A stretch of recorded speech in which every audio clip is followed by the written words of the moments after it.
మోకాళ్ళ నొప్పులు, disc problems లాంటి అన్ని సమస్యలకు సంప్రదించండి Homeocare International world class homeopathy 9001175550. Rangareddy హైదర్గూడలో కలకలం రేగుతుంది. ఒక డెడ్ బాడీ దొరకడం అయితే జరిగింది. డెడ్ బాడీని గుర్తించిన స్థానికులు వెంటనే 100కు డైల్ చేయడం అయితే జరిగింది. ఈ డెడ్ బాడీ ఎవరిది, ఎప్పుడు చనిపోయాడు, ఒక కారు లోపడే డెడ్ బాడీ అయితే దొరకడం జరిగింది.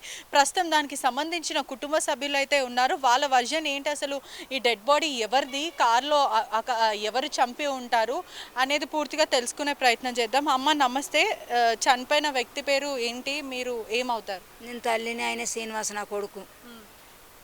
ఎవరి మీద అనుమానాలు వ్యక్తం అవుతున్నాయా? ఎందుకంటే కార్లో చంపేసి పడున్నాడని తెలుస్తుంది, కార్ కీస్ కూడా లేదని తెలుస్తుంది.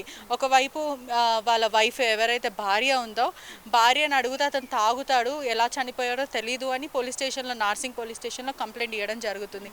అసలు ఏంటి, ఏదైనా తగాదాలు ఉన్నాయా, లేకపోతే మీరు ఆలోలు పాలోలు కొట్లాడుకోవడం కానీ భార్యతో ఏమన్నా ఉన్నాయా? అయితే ఆయన వచ్చి వీడికి 13 ఏళ్ళు 14 ఏళ్ళు అవుతుంది. నాకు తెలియదు, చదువుకోలే కదా.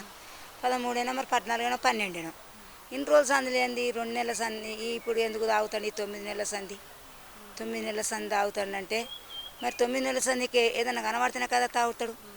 తాగుతాడు అన్నది. ఆయనతో ఈ 2 నెలల సంది బాగా తాగుతాడు అని కళ్ళల్లో కనబడి. ఆయన భార్య మీద అయితే ఆరోపణలు వస్తున్నాయి అంటే ఆమె ఇంకో వ్యక్తితో ఇల్లీగల్ ఎఫ్ఐఆర్ ఉంది. మేడం ఉన్నది, అరెస్ట్ ఉన్నది, ఉంది, ఉన్నది. నువ్వు 3 నెలలు ఇల్లు కిరాయి కట్టిన, నువ్వు ఎందుకు వచ్చినావు బాడు కావని బ్యాగులో బట్టలు పెట్టి మెడలు బట్టి అవుతా దొబ్బుతుందా మేడం? నువ్వు చిన్నమ్మాయి, నేను చెప్తున్నా. బట్టలు బ్యాగులో పెట్టి నేను 3 నెలల సంది ఇల్లు కిరాయి కట్టినవరా, నువ్వు మొగను వేనారా, పొమ్మని దొబ్బినావు. రేపు ఎట్టొస్తావు? 3 నెలలు ఇల్లు కిరాయి కట్టే మొగను దొబ్బినావు. అమ్మకి ఇట్లా దొబ్బిందని వాళ్ళు రారా కొడుకన్నాం. రారా కొడుకన్నారు, వచ్చిండు. వచ్చి బాగానే రోజులు ఉన్నాడు. ఉంటేనే ఇక్కడ ఉంటే అనుమానం వస్తుంది. అమ్మ పిల్లలు అక్కడున్నాడు, ఎదిన బిడ్డ అయ్యా, పిల్ల మ్యాచ్డ్ అయింది, ఎదిన పెళ్ళి అయ్యా, అంత అమ్మ నీకు ఇజ్జత్ పోతుంది. మన ఊళ్ళో మన అసలు గంగాధర మండలం, అది గంగాధర మండలం. అంటే అరేంజ్ మ్యారేజ్, లవ్ మ్యారేజ్. ఇక్కడ ప్రేమించుకున్నారు. దానికి అద్దు కొడుకు అయితే అద్దు బిడ్డలు మంచిగా అమ్మ అన్నారు. అయితే పోయి కులం పిల్ల అని ఒప్పుకున్నాం. పెళ్ళి పాప పుట్టినాక ఆయనకు ఒక యాక్సిడెంట్ అయింది. యాక్సిడెంట్ అయినాక ఆయన ఇక్కడికి వచ్చిండ్రు. ఇక్కడికి వచ్చి ఆయన క్యాబ్ నడుపుకుంటున్నా ఆమె వెయిట్ చేశారు. మంచిగానే ఉన్నారు, అన్ని దంపలు ఎప్పుడు మంచిగా ఉన్నారు. ఈనాడు అన్నట మరి లుళ్ళు వస్తాయి ఎన్ని రోజులు. మీకు ఎప్పుడన్నా చెప్పిండా, అంటే మీకు ఏమన్నా చెప్పిండా ఇట్లా ఆమెకి ఇల్లీగల్ ఎఫ్ఐఆర్ ఉంది అని? అట్లా చూడకూడదు చూసినా నేను అని. నేను ఫస్ట్ 2 నెలల క్రితం మా దగ్గరికి వచ్చినప్పుడే తమ్ముడు నేను చూడకూడదు, చనిపోక ముందు 2 నెలల క్రితం మీ దగ్గరికి వచ్చిండు. మా దగ్గరికి ఆమె భర్త మా వదిన వాళ్ళ అన్నతోటి కొట్టిపిస్తే ఆయన ఇంట్లో అన్కాన్షియస్గా పడిపోతే మళ్ళీ వేరే మా రిలేషన్ వాళ్ళకి పోయి తీసుకొని వచ్చి అక్కడ మా ఇంటి దగ్గర దించినాక ఇంటికి వచ్చినాక ఏమైందన్న అని నేను అడిగితే, ఏం కాలేదురా, నేను తమ్ముని నీకేం చెప్పాలి, ఒక వీడియో ఉందిరా, ఆ వీడియో నీకు చూపిస్తా అన్నాడు. ఆ వీడియో నీకు చూపిస్తానని అమ్మ జరుగులే అమ్మ వీడియో నీకు చూపిస్తారా అన్నాడు. ఆ వీడియో ఏంటిదని అడిగే లోపే మళ్ళీ ఏమైంది, అవి ఈ మధ్యలో అన్ని టచ్ చేసిండు. ఆ కెమెరా ఫోన్ దాచిపెట్టేసింది. ఫోన్ దొరకట్లేదు అనుకుంటా చెప్పింది. ఆ ఫోన్లో ఏదో ఒక పర్సనల్ వీడియో, నాకు కూడా చెప్పకూడని వీడియో ఉందని చెప్పిండు. ఒక వారం క్రితం ఇటు వచ్చేటప్పుడు 2 నెలలు అవుతుందిరా, నేను వెళ్ళిపోతారా తమ్ముడు, నాకు కొన్ని డబ్బులు ఇరా అంటే 10,000 రూపాయలు నేనే ఇచ్చినా అన్న. నేను అప్పటికి మధ్యలో ఈ 2 నెలల్లో 4 సార్లు ఇంటికి వచ్చి 4 సార్లు ఇంటికి వస్తే 4 సార్లు ఇంట్లో నుంచి వెళ్ళగొట్టిండ్రు. ఎవరైతే ఇప్పుడు ఈ వ్యక్తి వీళ్ళ ఫ్యామిలీ రిలేషన్, వీళ్ళ ఫ్రెండ్ ఒక ఆయన కానిస్టేబుల్, ఆయనకు ఫోన్ చేస్తే, ఆయన ఫ్యామిలీ ఫ్రెండ్ అన్నట్టు, ఆయనకు ఫోన్ చేస్తే ఏమైందా ఇట్లా మన భార్య ఇట్లా టార్చర్ చేస్తుంది, మీరు ఫ్యామిలీ ఫ్రెండ్సే కదా రావచ్చుగా అంటే, నువ్వు బయట పోయి బతుకుతే ఏమవుతుంది, నీకు ఏమవుతుంది అనుకుంటే ఆయన మాట్లాడాడు. అయితే అప్పటి వరకు ఆయన మాకే తెలియదు.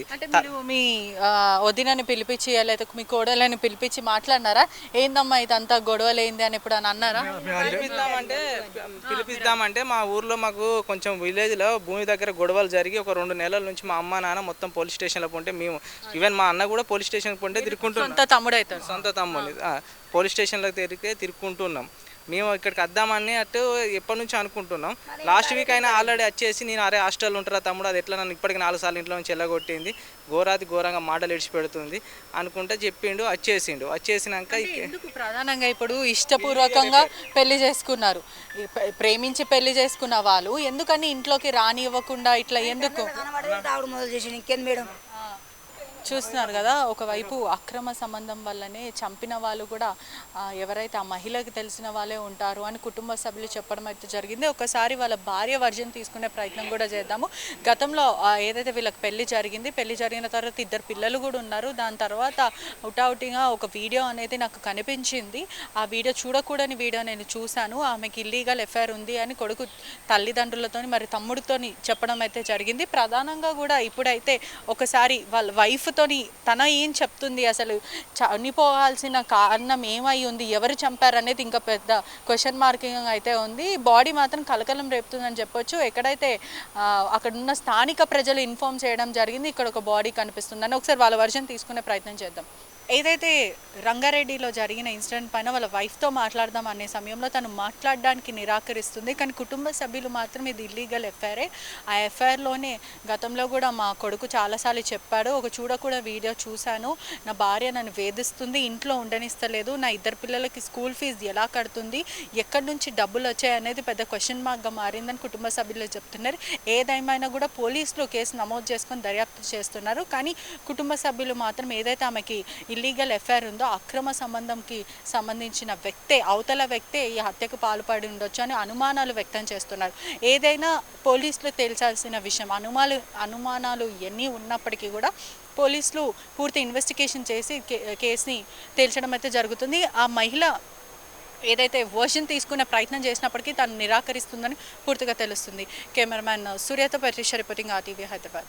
నేను మంచిర్యాల నుంచి పొద్దున 5 గంటలకు మేము వచ్చినాం సార్. మేము మా అమ్మ మా నాన్న వేరే మా ఇంటి దగ్గర అన్నోళ్ళు ఒక 4 తీసుకొని వచ్చి 4 రోజుల నుంచి ఫోన్ చేస్తలేడు. ఈయన 2 నెలల నుంచి మా దగ్గరనే ఉన్నాడు సార్. 2 నెలల నుంచి ఇప్పటికి 4 సార్లు వస్తే 4 సార్లు ఇంట్లో నుంచి వెళ్ళగొట్టింది సార్. 4 సార్లు మెడల్ పట్టి వెళ్ళగొట్టుడు. ఆయన హ్యాండిక్యాప్. ఇప్పుడు మేము పొద్దుగాల 5 గంటలకు వచ్చినాం సార్. పొద్దుగాల 5 గంటలకు మంచిర్యాల నుంచి బయలుదేరి ఇక్కడికి వచ్చేవారు 10 అయింది సార్. 10 గంటలకు నేను ఇక్కడికి వచ్చి నేను హైదర్షా కోట నుంచి కాళీ మందిర్ దాకా మొత్తం ఎదికేదాకా కూడా మా అన్న ఏడంటే ఇంకా ఉల్టా ఏడని మమ్మల్ని అడుగుతుంది సార్. అయినా మళ్ళీ ఇంటికి పోయి అడిగిన మళ్ళీ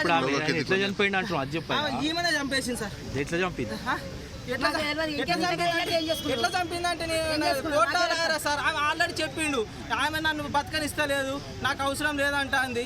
ఆమెకి ఇక్కడ ఇంకొక ఇల్లీగల్ ఎఫ్ఐఆర్ కూడా ఉందని మా అన్న చెప్పిండు సార్. ఆ మనిషి ఎవరు అనే పేరు కూడా మాకు అంత ఐడియా లేదు. ఒక మనిషితోటి మాత్రం రెడ్ హ్యాండెడ్గా చూసినా అని ఏడ్చుకుంటా మాకు చెప్పిండు సార్. చాలా హెల్త్ ఇష్యూ మేల గొడవ అండి. మాకు బాగా డ్రింకింగ్ చేస్తుండ్రు.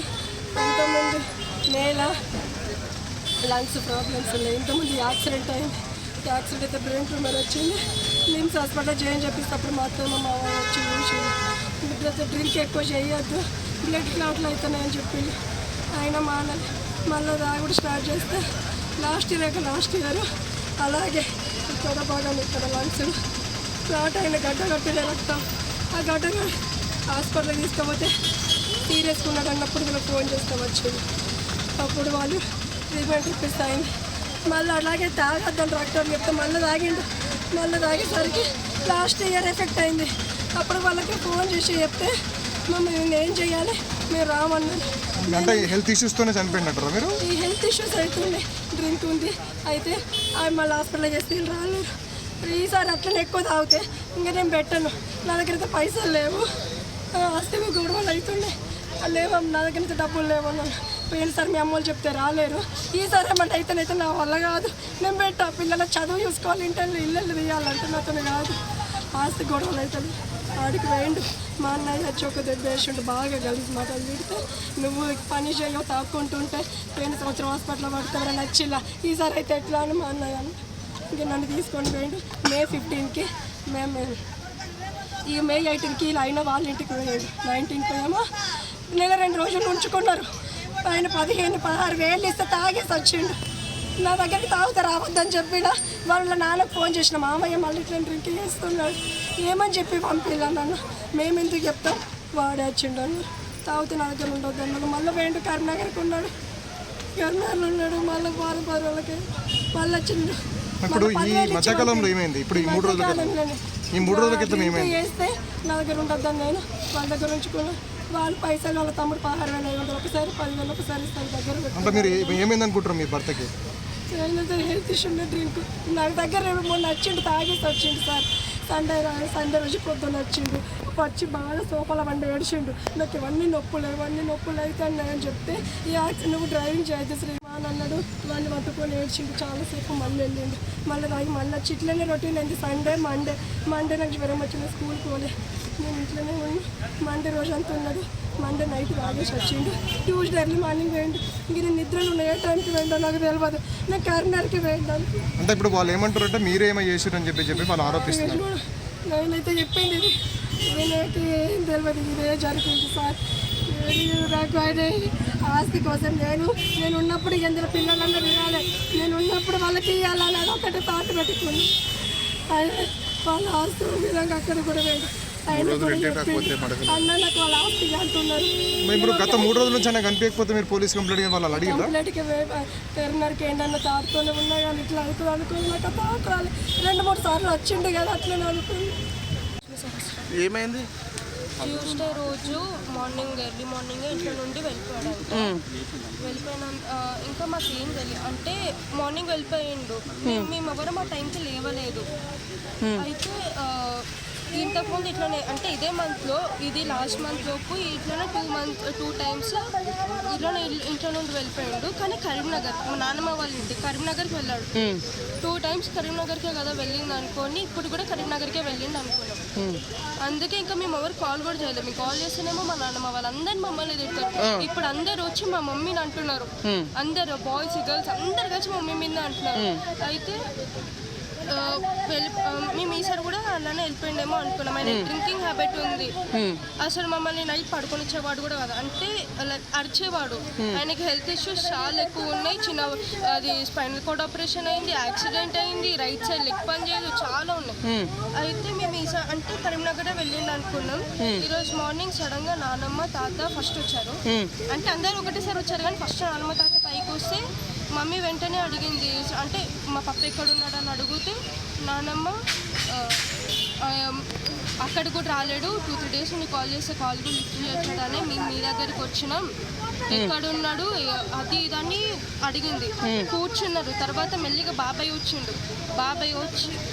బాబాయ్ ఏదంతా చేసిండు. ఇంతకుముందు తాగడానికి అదేదో రెంట్ అని అడిగిందంట 16,000 వేసిండు. మళ్ళీ మొన్న 10,000 వేసిండు. ఆయనకు అసలు అంతగానో తాగేదానికి మనీ ఎందుకు ఇవ్వడం, రెంట్ అని అసలు ఎవరు నమ్మనప్పుడు ఆయన కావాలని చేస్తున్నాడు. మొత్తం మీ బాబాయ్ పప్ప వేస్తేనే ఆ జాబ్ వచ్చింది. కొంచెం కూడా రుణం లేదు ఆయనకు అసలు. అంతా మేము ఇప్పుడు ఆయన ఏడ్చేది అంతా యాక్టింగ్ కావాలని చేస్తున్నాడు. అది తర్వాత ఇంకా మెల్లిగా ఊర్లో వాళ్ళు ఇంకా రిలేటివ్స్ అందరు వచ్చారు. వచ్చాక ఇంకా అందరు మాట్లాడుకున్నాక అందరు ఒక 5-7 మెంబర్స్ ఉంటారు. ఉన్న వాళ్ళందరూ మమ్మీ మీద అరుస్తున్నారు. నువ్వే చేసినావు, మేము 9 months నుండి చెప్తున్నాం ఇట్లా చేస్తున్నాడని. అప్పుడు ఒక్కసారి వచ్చి పట్టించుకోలేరు. ఇంతకుముందు చెప్పినట్టు చస్తే కావండి 4 అని అన్నారు. కానీ ఇప్పుడు ఎవరన్నారు? మా నాన్నమ్మ అన్నది. సాటర్డే రోజు శనివారం రోజు చెప్తున్నా మీ 4 చావండి అని అన్నది. అయితే తర్వాత నేను ఒకరోజు ఇంకా బాబాయ్కి నాన్నమ్మ తాతకి కూడా నైట్ కాల్ చేసి చెప్తే వాళ్ళు ఇంకా నన్ను కొట్టిండు ఆ రోజు. అసలు 1:15 మధ్యలో మాకు ఐదర్షా కోర్టు శాంతినగర్లో ఓపెన్ ఏరియా పార్కింగ్ ఏరియాలో వెహికల్ TS 10 UA 8026 ఈ కార్లో డెడ్ బాడీ ఉందని మాకు సమాచారం రాదు. ఇక్కడికి వచ్చింది. వస్తే అక్కడ దాంట్లో Srinivas son of Devayya age 40 years cab driver own cab నడిపించుకుంటాడు. ఒక 3-4 days నుంచి ఇంటికి రావట్లేదు. ఈ వైఫ్ అండ్ హస్బెండ్ మధ్యలో డిస్ప్యూట్ ఉందని చెప్పేసి తెలిసింది ప్రైమరీగా. దాంట్లో ఇది ఓపెన్ ఏరియా పార్కింగ్ కాబట్టి బస్సులు స్కూల్ బస్సులు అన్ని ఇక్కడ పెట్టుకుంటారు. ఆయన కూడా నైట్ వచ్చి ఇక్కడ బహుశా కార్ పెట్టుకొని పడుకున్నట్టున్నాడు. టైమ్ ఆఫ్ స్లీపింగ్ విండోస్ అన్ని క్లోజ్ చేసుకోవడం వల్ల బహుశా సఫోకేషన్ అయ్యి ఆక్సిజన్ సప్లై అవ్వక సరిపోక చనిపోయి ఉండొచ్చు. ఇక్కడైతే ఇంక్రిమేటివ్ మెటీరియల్ కానీ ఏదైనా సస్పీషియస్ కానీ ఇంజరీస్ కానీ ఏమీ కనిపించట్లేదు. పక్కకున్న మెకానిక్ షాప్ ఆయన వచ్చి విండో బంధువుల సమక్షంలో 6 గ్లాస్ బ్రేక్ చేసి డోర్ తీయడానికి చూసి అప్పటికి చనిపోయారు.